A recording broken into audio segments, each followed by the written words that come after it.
Hi everyone, thank you for the opportunity to speak at the New Alternatives Conference. It really is a great honour to be invited to speak today at the first national conference for people with a psychosocial disability in Korea.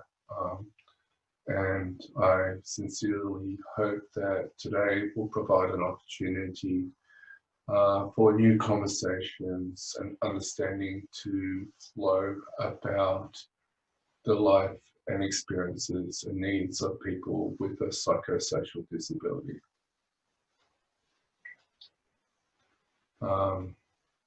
My name is Neil, and Neil Turlane, and I'm a part of the leadership team at the Victorian Mental Illness Awareness Council in Melbourne, Australia.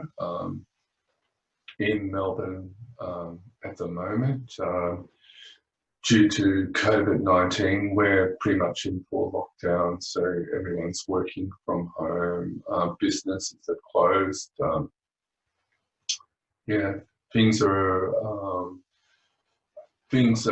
bit serious, but we're hoping that we can, in a couple of weeks, we can come out the other end of all this. I'd just like to, before I go any further, acknowledge the Aboriginal people, the traditional custodians of the land here in Australia on which I am meeting with you, and their land was never ceded, it was taken away, and I would like to pay my respects to their elders past, present and future. Okay, so I have to say this is a first for me. It's definitely a first for me to record a presentation via Zoom. So please bear with me if at times it gets a little bit clunky. I'll try my best, but together I hope the talk will flow nicely for you.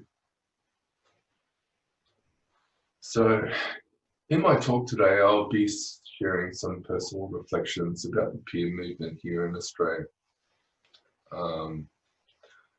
which is also referred to as a consumer movement, and to be more kind of like embracing, I guess, the consumer survivor expansion movement. So within this movement, this very diverse movement, as are other social, civil and human rights movements, there is a whole lot of stuff going on, which together collectively informs us as a movement about where we are at and where we need to go. Excuse me.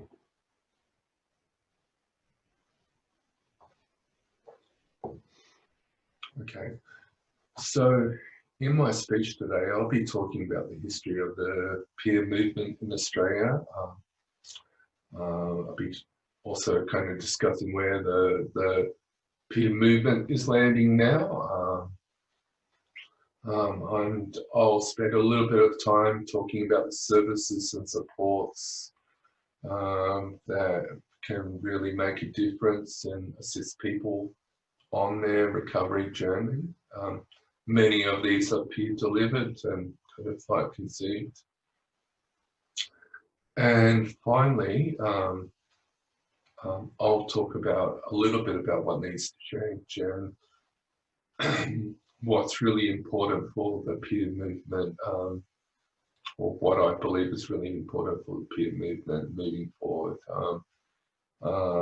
And so that things can change and people with a psychosocial disability can find their rightful place as valued and contributing members of our societies.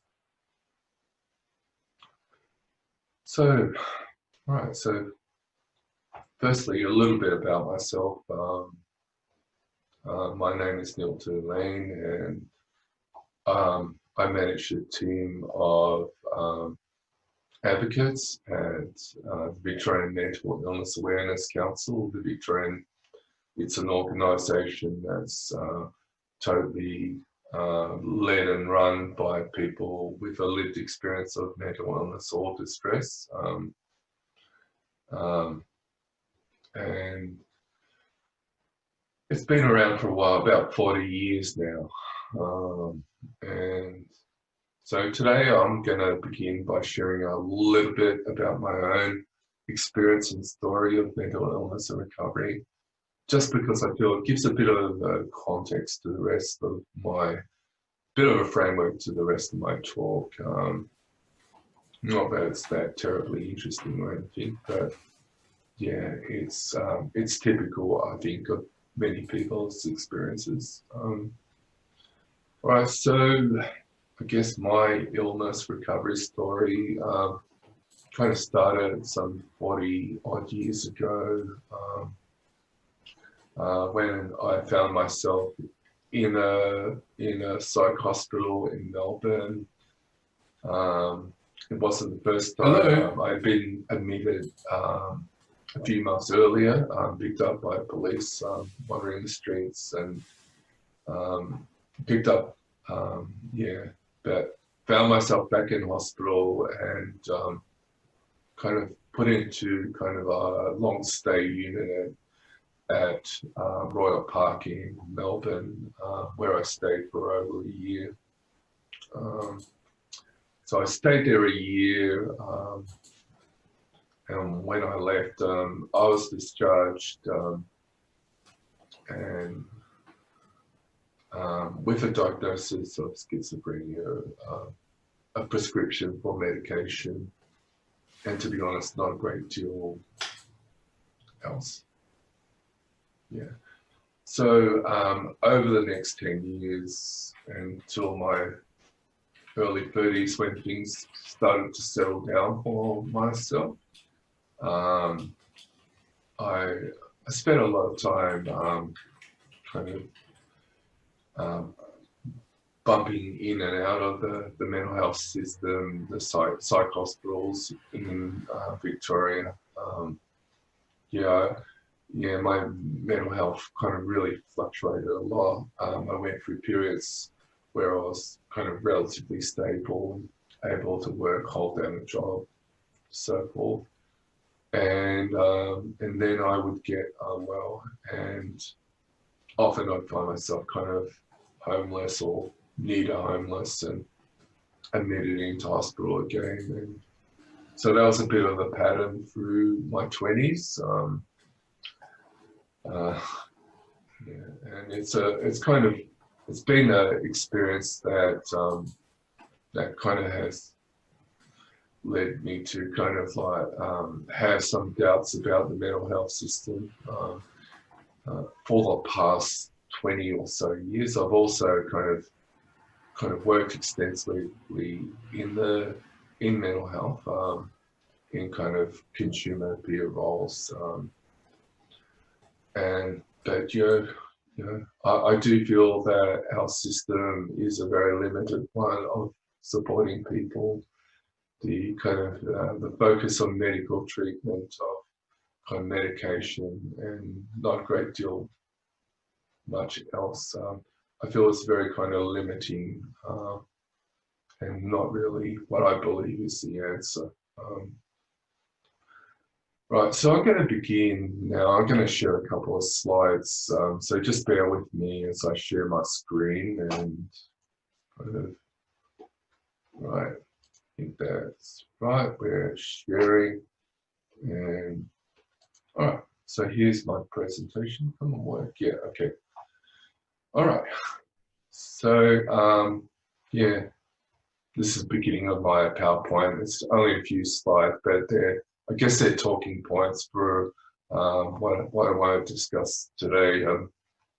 And here on this title page, you have a photo of the Great Barrier Reef, which is in Australia. It's a photo of it, and you can see there's a little coral island I hope it's not being photoshopped bad of a heart. Just a lovely sentiment, but and a bit of Australiana for you. So please enjoy. Right.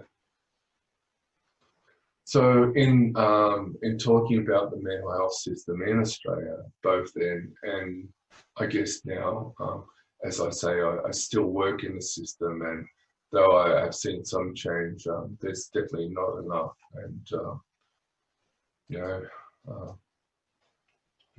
And so what we see, and this is a cartoon by a friend and colleague of mine, Marinda Epstein, who's really, I would say, is kind of, I feel is the kind of godmother, the grand auntie of the consumer movement in Australia. Marinda's an amazing person. She's a cartoonist, writer, thinker, activist, done some incredibly amazing work.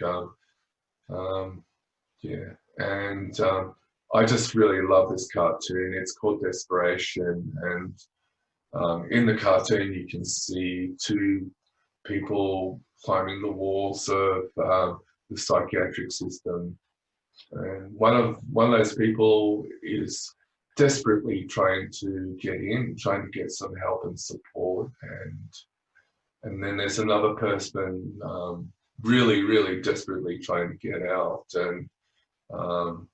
and that, you know, and escape a system that's just really not fit for purpose, that is in kind of like, you know, can be inhumane and intolerable, and it's just not set up or doesn't really kind of work that well.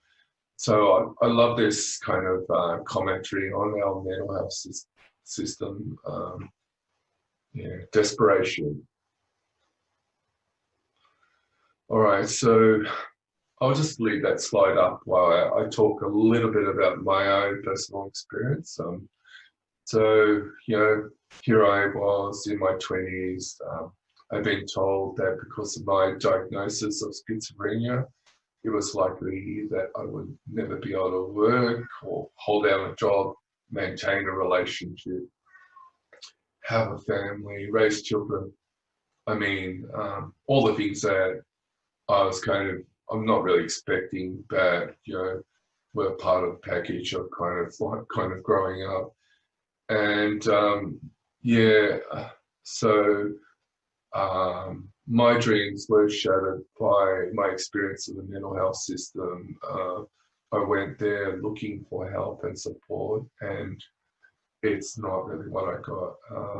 And how I was treated by other people kind of really impacted on me deeply for a very long time. Yeah, and it really kind of like brings to mind to me that kind of, you know, that idea that, you know, in our mental health systems across the world, we have something called the soft bigotry of low expectations. That's that, you know, we'll maintain and stabilize you, but we want to assist you kind of to get back into life greatly, get on with things. Well, that's been the way that it has been, our system has been, and, you know, I would say a lot still needs to change in mental health. We very much need a new understanding about mental health. So it was around this time, you know, when I was, you know, so I kind of like spiraled through my 20s in and out of crisis, and got to my 30s, and that's when I met up with Anne was someone who I'd known prior to getting unwell. We kind of like were boyfriend, girlfriend for a little while when I was 17 and 18. And unfortunately, So, well, fortunately, really, I began a relationship with Anne, and for the next 25 years, Anne was my partner, and unfortunately, several years ago, she passed away, so she's no longer with us, but she certainly has left a legacy, not only in my own life, but in the work that she's done. And so, Anne was a very kind, generous, and loving person. She was a very talented filmmaker, writer, and poet who had a very political take on life, and who enabled and encouraged me to grow and look at my own life differently. And in the time together, we spent a lot of time kind of, we escaped to the country and kind of led a very kind of like pleasant life. We spent a lot of time reading and discussing kind of and critiquing the mental health system, reading writers like Sars, Cooper, Lang, Goffman, Foucault, and these writers and these ideas, though they weren't really that new to me, because I kind of picked up on some of this stuff when I was younger. They really, at that time, really started to sink into me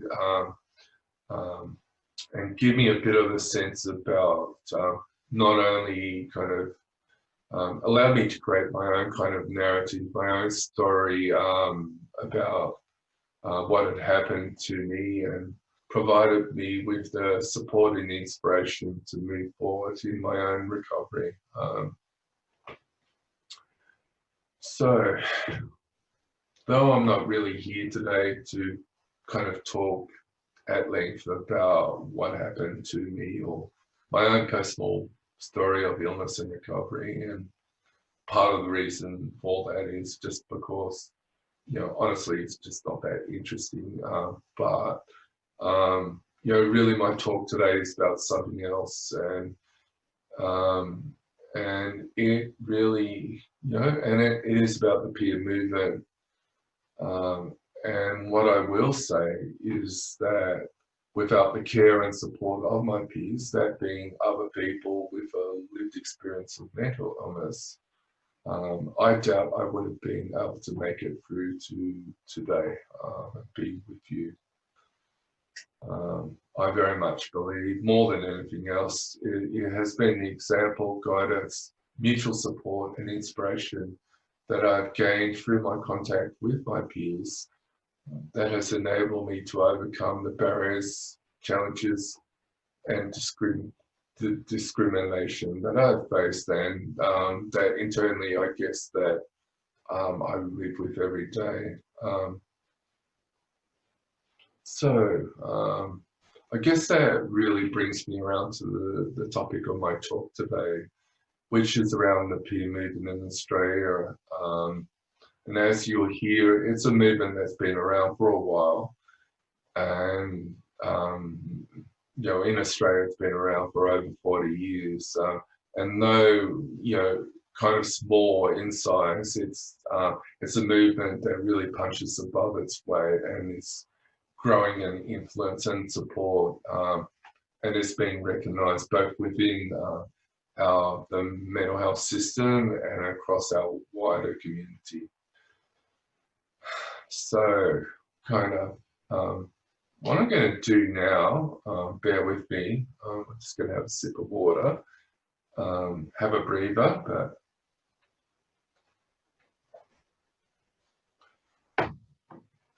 okay, so what I'm going to do now is I'm going to talk a little bit about the history of the consumer movement in Australia. Okay, all right, so we do have a history. It's kind of never been properly written, but hopefully it will be one day. But Marinda Epstein has written a book about the consumer movement in Australia. Her memoirs, as an old campaigner and an activist. Good on you, Miranda. And in this book, which I find really delightful and really kind of informative, she talks about the early days of consumer movement in Australia, which really kind of kicked off in the early 1970s. In the mid 1970s, at the time of kind of the Vietnam War, the civil unrest protests, kind of radical, student politics and all that.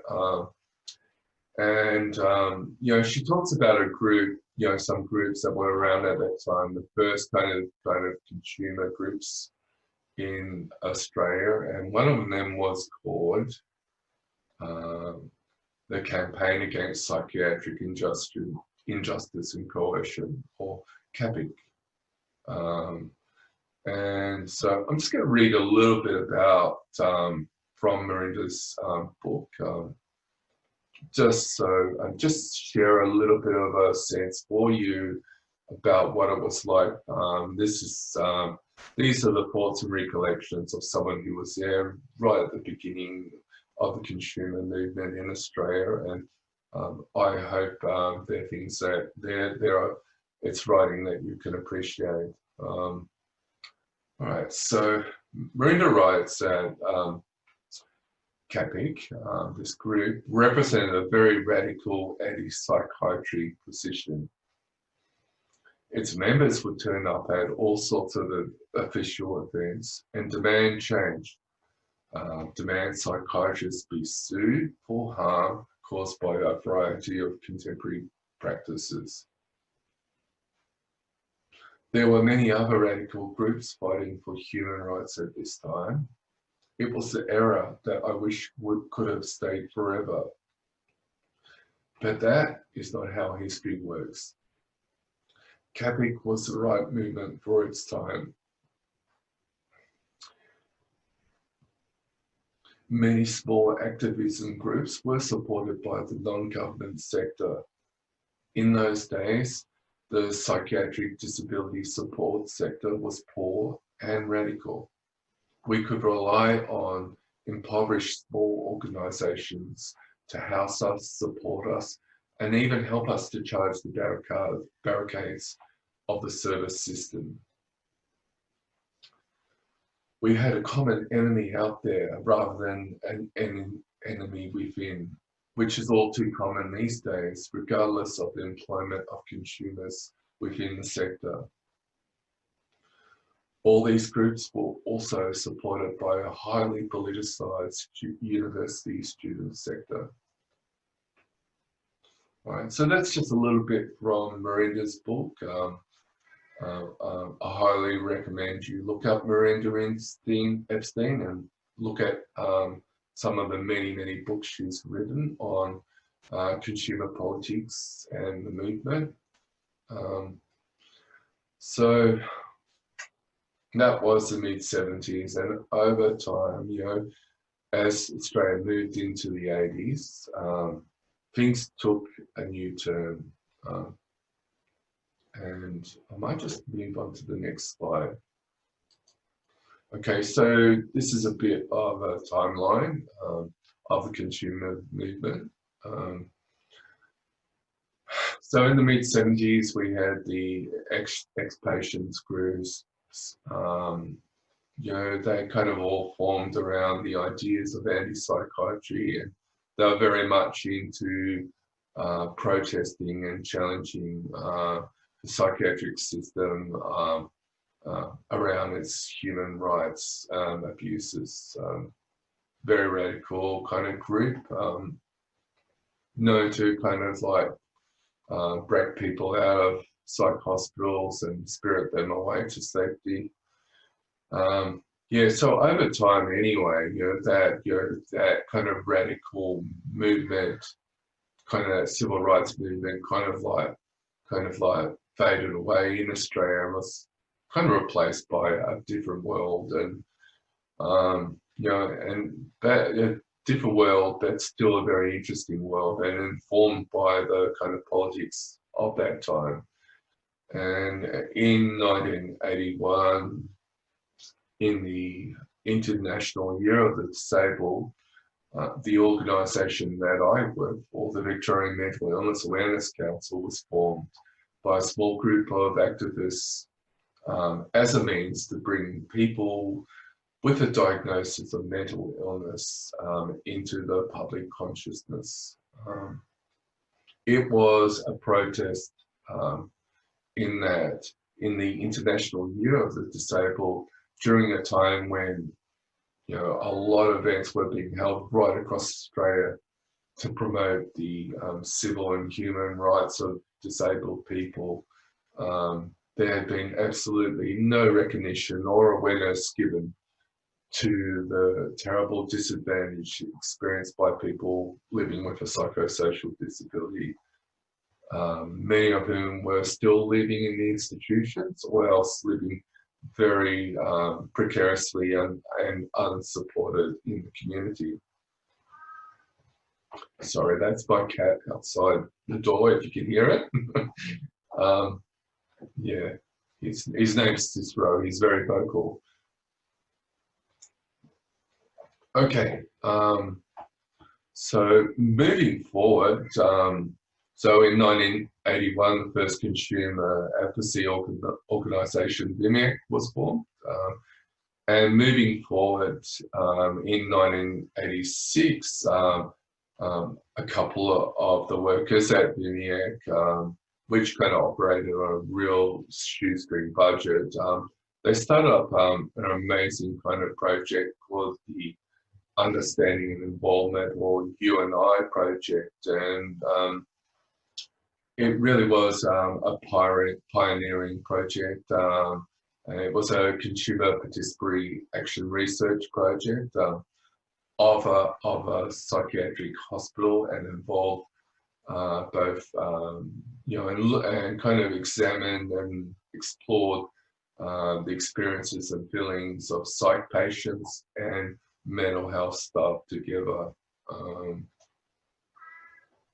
So moving forward from that time, in 1991, excuse me, in 1991, in Australia,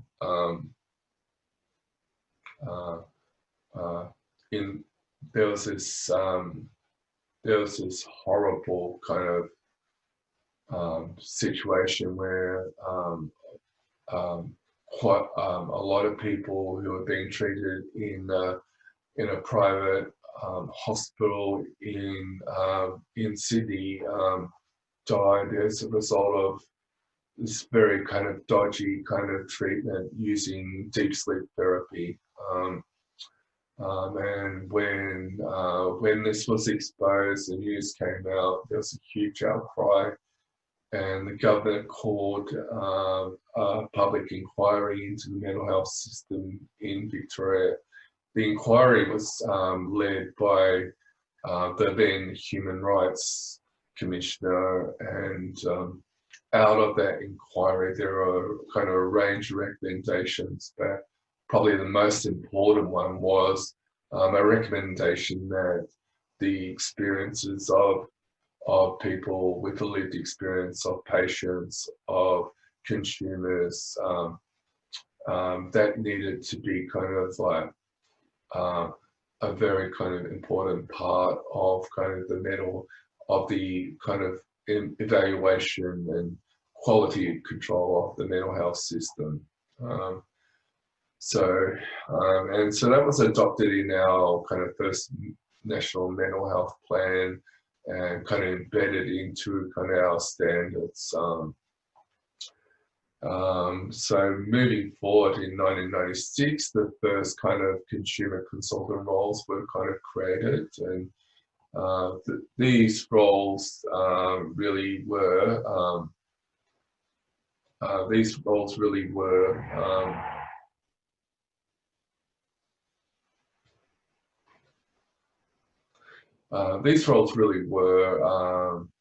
kind of an opportunity for people with a lived experience to to work as change agents within the psychiatric system, capturing patients' experiences and feedback, and kind of like working with management to improve how services could be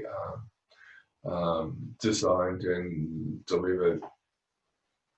So it was around 2000, the turn of the century. That's when I first started working in mental health. Around this time, kind of consumer lived experience peer roles started appearing outside of the psychiatric system, and they were popping up in much more kind of progressive kind of I guess liberal psychosocial rehabilitation and support services.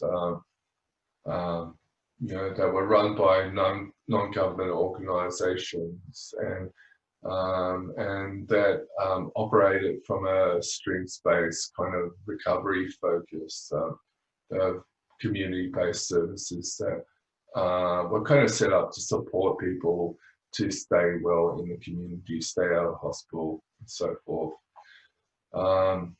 So moving forward again, around that same time, the first kind of peer-run operated service kind of started in Queensland, the Brook Red Centre,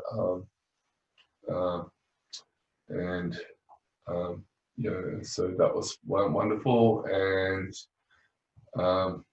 in 2008, the first kind of consumer role within the mental health branch of the government kind of was established, and that was a policy role around informing how consumers could play a bigger and more deeper part in the mental health system. In 2010, Voices Big was established to kind of spread news and training around the hearing voices approach, and Voices Big was hugely influential in kind of again sort of further popularizing kind of peer support and peer delivered kind of services and training within our communities.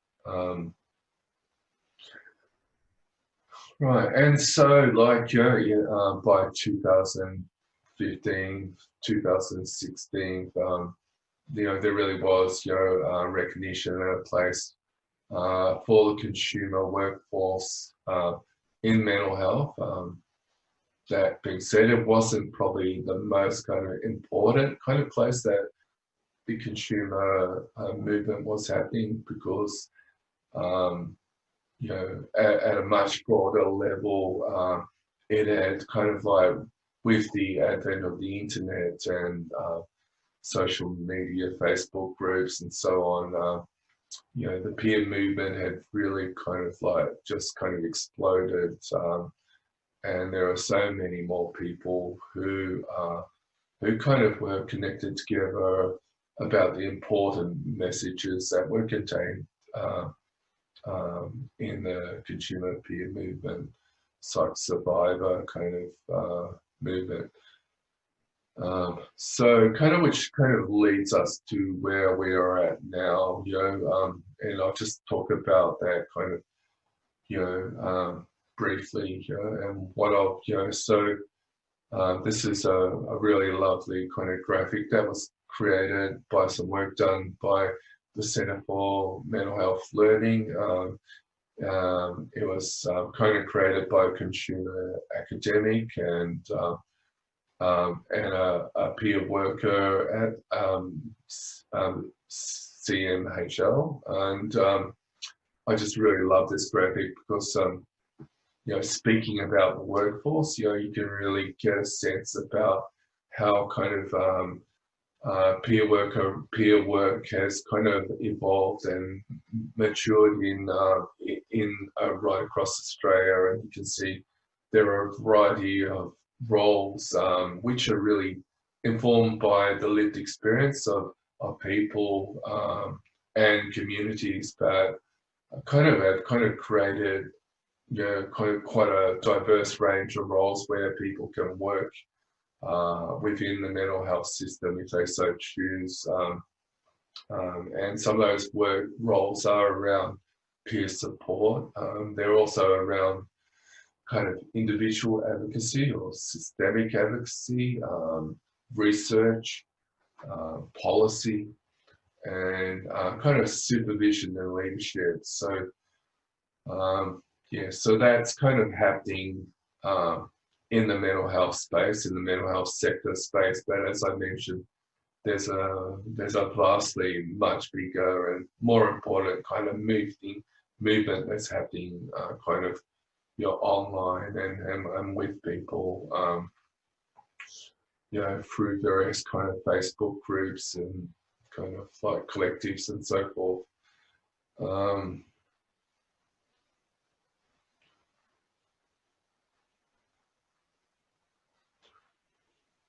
So, it's been really kind of gratifying to witness in my time kind of working in mental health, the evolution of kind of consumer work, and see it kind of grow in diversity and specialization, see new people come on board, next generation of activists, and part of it is really kind of gratifying to see that, we now have consumer academics. Well, and truly we have mad studies, we have people working in our institutions of learning. So I feel the kind of consumer movement has really kind of like come of its own in the last 10 years. Right, so there are some really excellent resources where if you're inclined, you can read more about the peer movement, the consumer movement in Australia. I'd highly recommend the lived experience framework, which has kind of been created by Queensland Health, or they funded it, and was kind of the work of a team of consumer academics. And again, another resource is the Peer Inside website, which is part of the Centre for Mental Health Learning website. And so go there for a bit of a heads up about what's happening in the consumer movement in Australia. Okay, all right, so now I'm going to kind of talk a little bit more brief about, how the consumer movement is kind of supporting people on their own individual recovery journeys. And so that's happening in a number of ways, but central to that is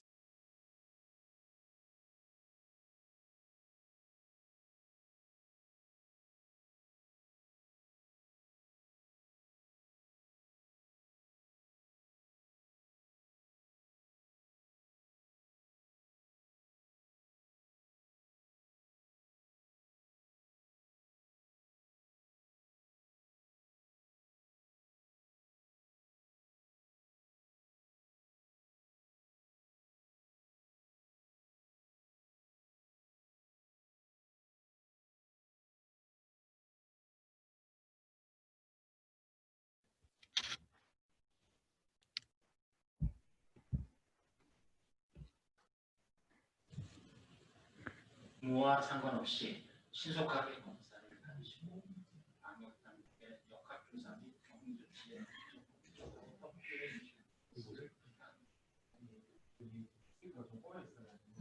제가 말해도 되는 건가요?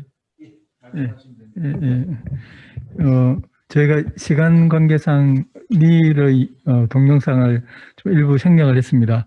나중에 그 녹화 영상 올릴 때는 이제 전부를 다 해서 올리도록 하겠습니다. 그리고 저희가 시간이 없어가지고 번역 자막 다는 걸 체크를 못했거든요.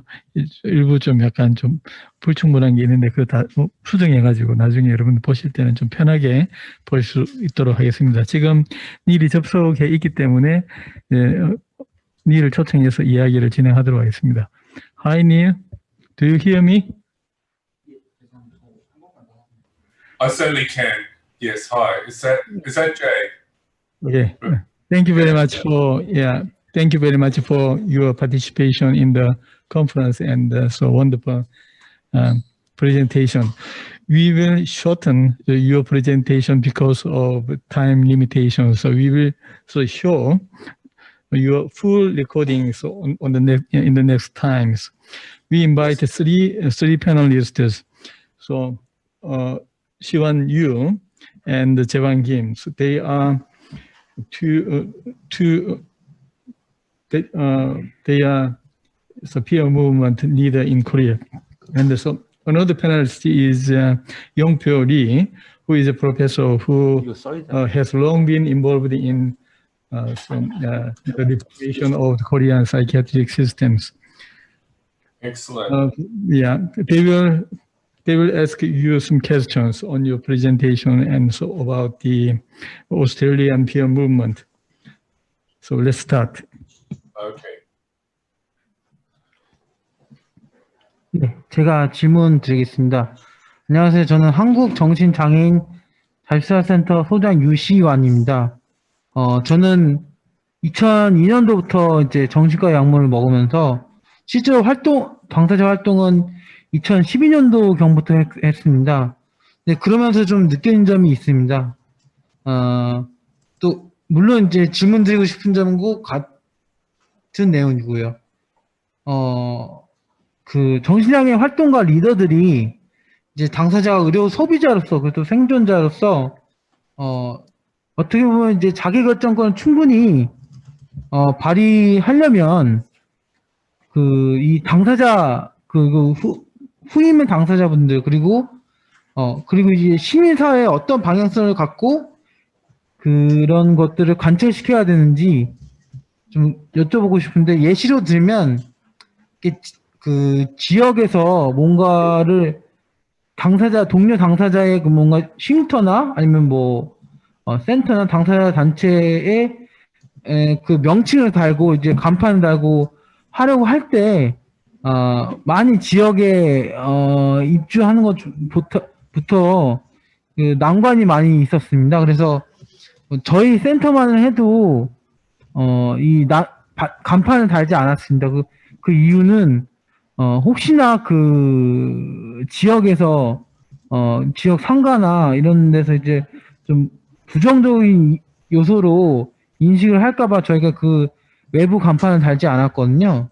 네, 하여튼 그런 과정에서 지역 주민과 시민사회가 거부감 없이 이런 그 지역의 정신장애 동료 지원이 제대로 도움이 되려면 어떻게 해야 되는지 한번 제언을 해주셨으면 좋겠습니다. So we invite a PhD candidate, Yoo-jung Kim. She helps translation to you. So his question was, what should the peers as survivors and neighbors in the community do to exercise the right to self-determination of people with mental disorders?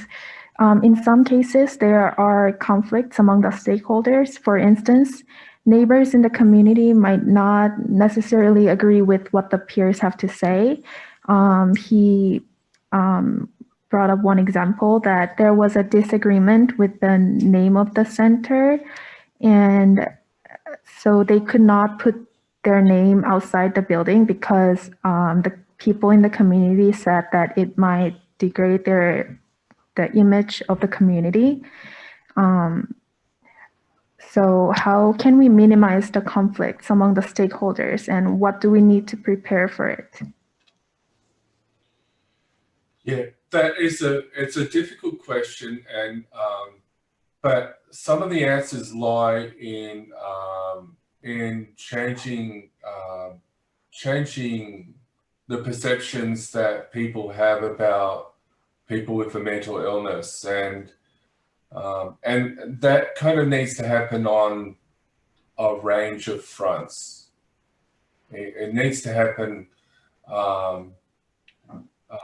through kind of education. It needs to happen through the sharing of stories about people as not as people being able to contribute much to society,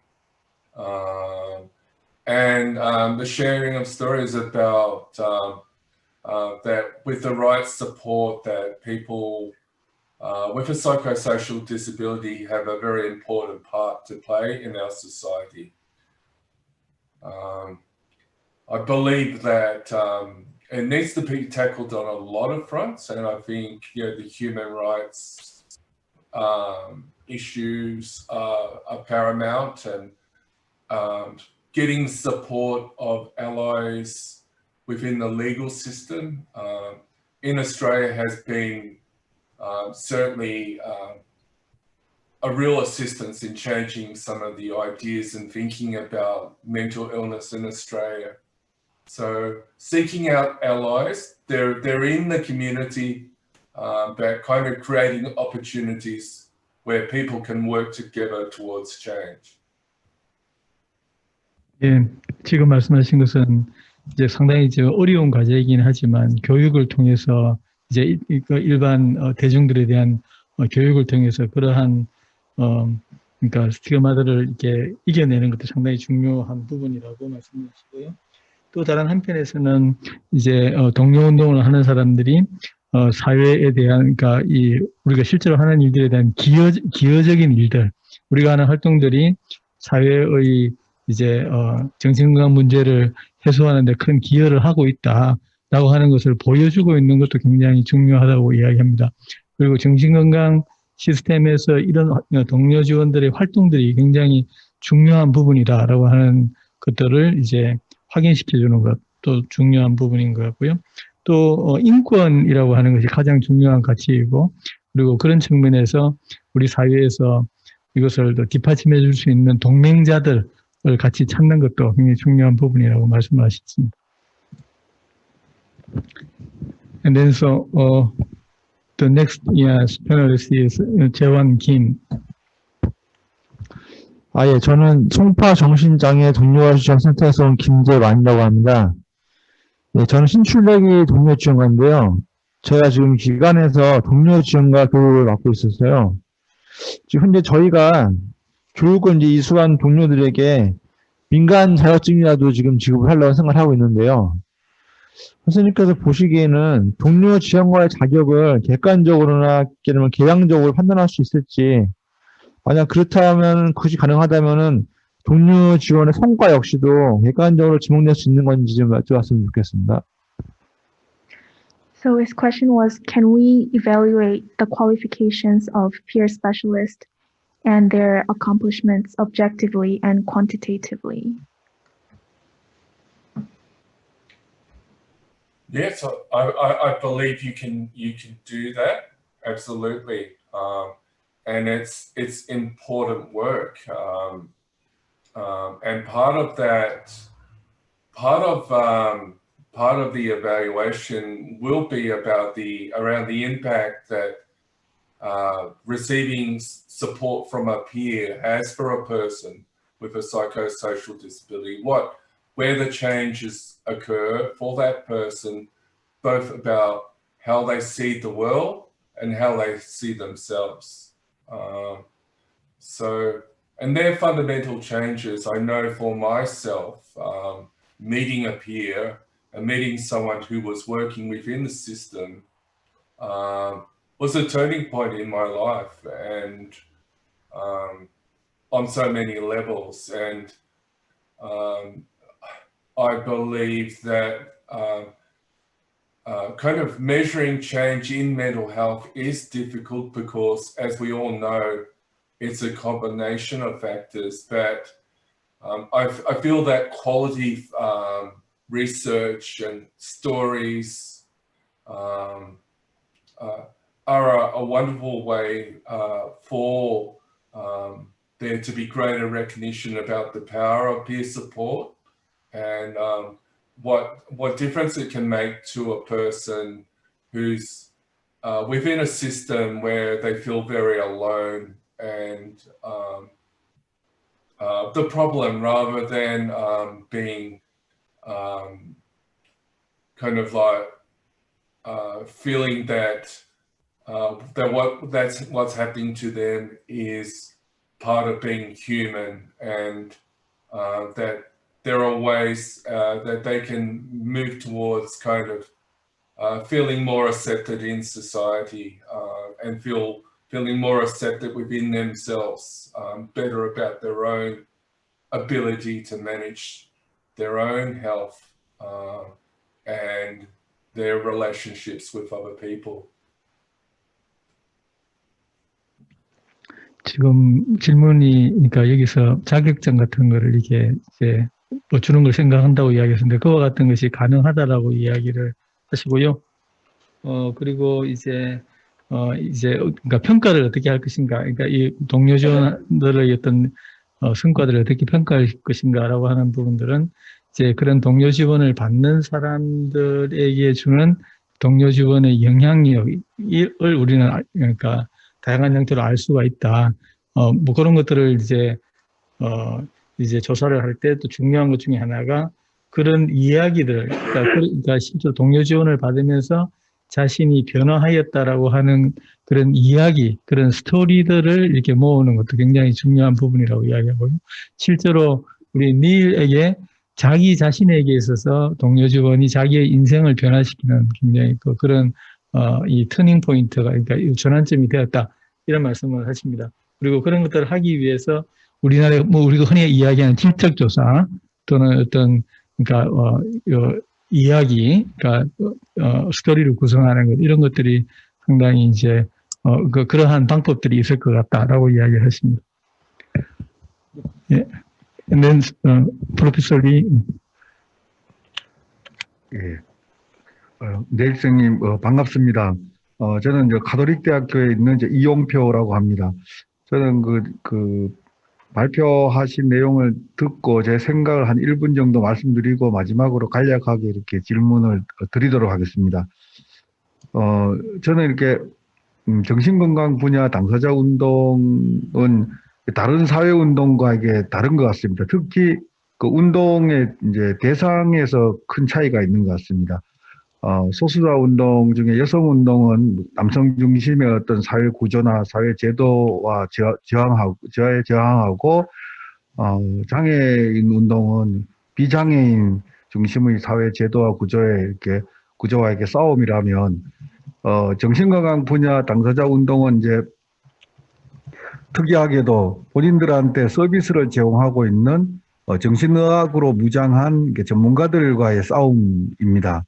그래서 대충 그 세계적으로 보편적으로 이 당사자 운동의 이제 발전 과정을 보면, 첫 번째는 그 치료의 목적이라기보다는 매우 거의 감금이라고 할 수 있는 너무 열악하고 비인권적인 그 감금 상황에 대한 저항에서 이렇게 시작했다가 1950년대부터는 이제 강제 입원, 뭐 강제 시술, 전기 치료, 강제 약물, 이런 전문가들의 어떤 이런 치료 방법에 대한 저항의 운동으로 내용이 이렇게 조금 더 커졌다가 최근에 이렇게 뭐 이게 나라에 따라 이게 차이는 있지만 최근에 오면 그러면 이제 당사자들이 직접 대안을 찾는 대안적인 정신보건 시스템을 구축하는 운동으로 이렇게 발전해 가는데, 이 운동은 적어도 제가 이렇게 보기에는 세계적으로 보편성이 있는 것 같습니다.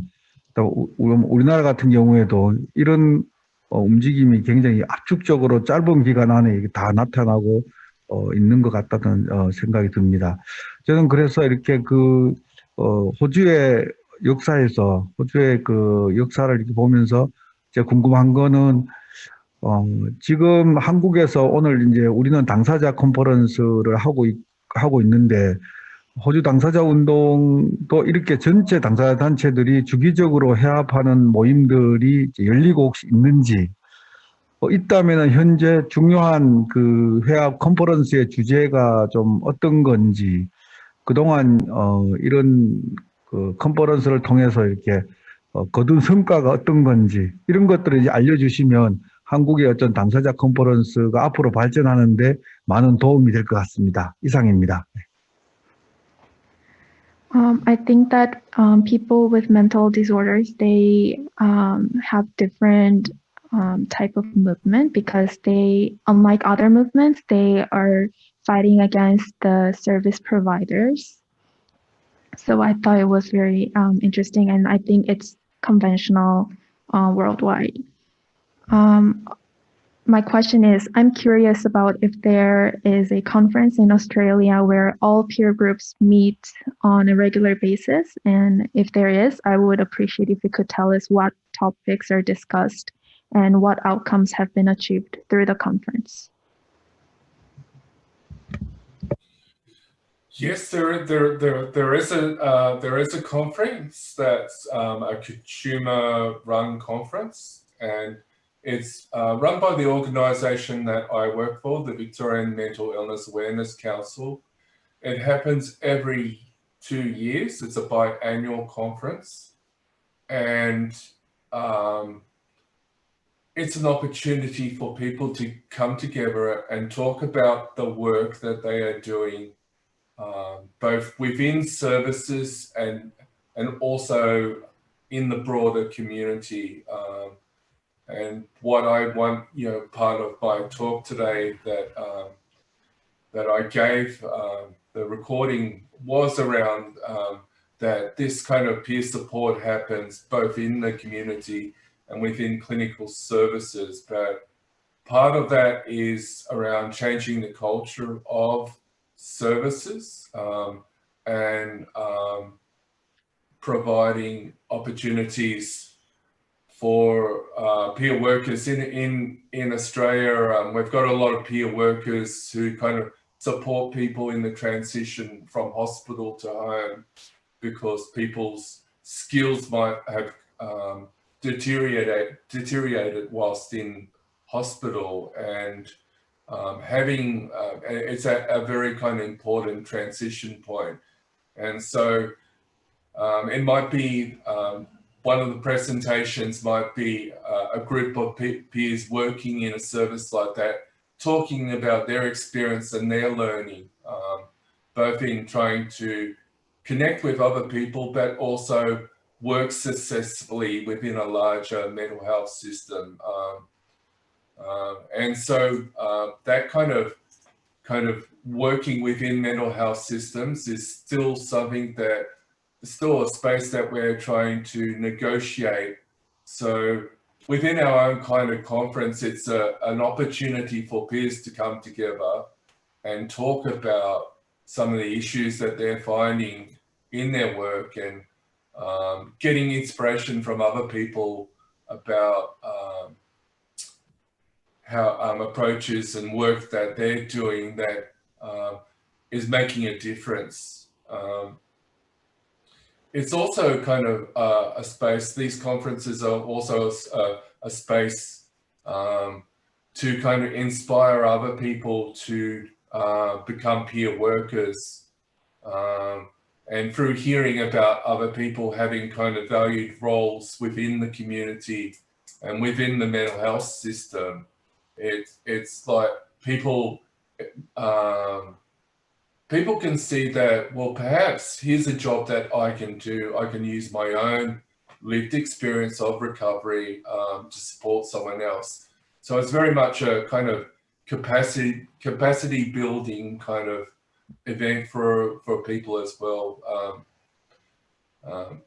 Yeah, and it's also a chance for funders of mental health systems to come in and see about the resilience and the kind of talent of these workers, and how kind of closely aligned and how gifted some of these workers are in the work that they're doing within mental health, in making change happen. So it's a bit of a kind of consciousness raising kind of exercise for peers, but also I would hope for the broader mental health system to have our own conference and to be able to speak about what we feel is important and what needs to get addressed. 지금 말씀하신 것은 지금 니일이 지금 속해 있는 기관에서 이제 거기 아까 이야기한 게 무슨 카운슬이었죠, 그죠? 그러니까 기억을 못해가지고 거기서 2년마다 이렇게 개최하는 것도 있고 또 매년 개최하는 이런 당사자 대회가 있다고 합니다. 여기서는 이제 동료지원가들의 활동뿐만 아니라 정신건강 시스템에서 제공하는 서비스에 관해서 이제 그것의 질을 개선하는 것에 관한 부분, 그리고 공동체의 의식이라든지 생각들을 어떻게 변화시킬 것인가에 관한 이야기, 그리고 이제 정신건강 시스템의 문화를 바꾸기 위한 여러 가지 방법들에 관한 이야기도 하고 있다고 이야기를 하시고요. 그리고 또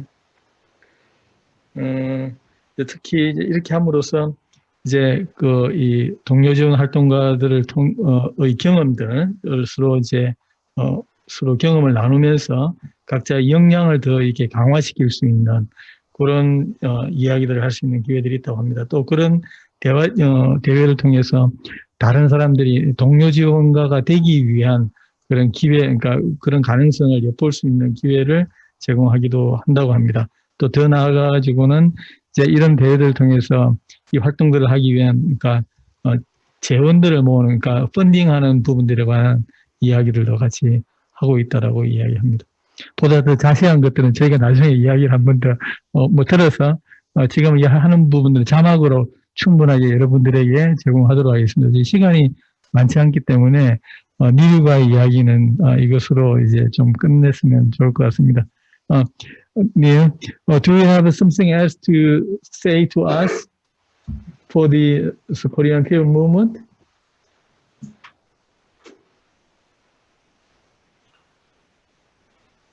Is that a question, Jay? No. Do you have something else to talk about? Yeah, so our conference, or so do you have something to advise us to move forward?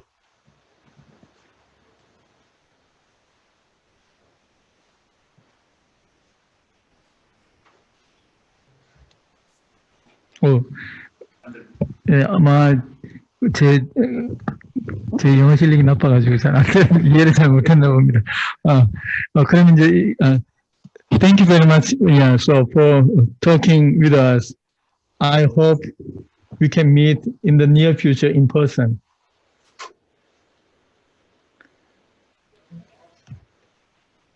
Do you hear me? 그냥 손 흔들어야 될 것 같습니다. Yes. Oh, do you hear me? Yeah, yes, I can hear you. Okay. Yeah. So it's time to finish our talk. Right. So I hope we can meet with you in the near future in person. Bye. Yeah, thank you very much. Yeah. Bye. All the best with your conference. Thank you. Yeah.